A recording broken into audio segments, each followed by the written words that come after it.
अरे भाई वो लेडीज मोल पसंद आ गया यार। अरे भाई वो तो कतनो बड़े तोर ले उमर हुआ।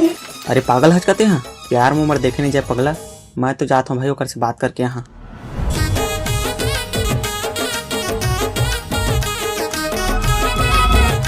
हाय मैं राहुल, तो नाम का है? भाई ये बोल नहीं सके, गूंगी है। गूंगी है? कैसे तुम्हारा काम उदा नहीं करा, तुम नहीं बैठे चला खड़ा। अच्छा निशान बैठे बैठे देखा था वो। चला चलो काम पता करेगा तो।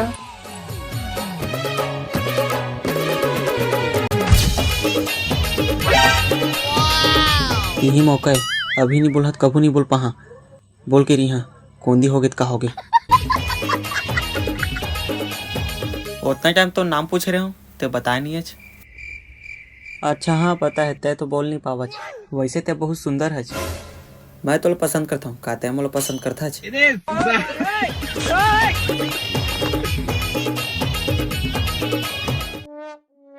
लगते अपन दिल के बात ला कागज में उतारा थे।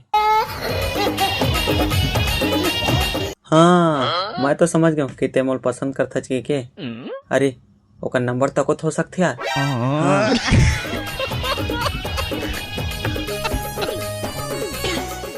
तोर जैसे कत को है।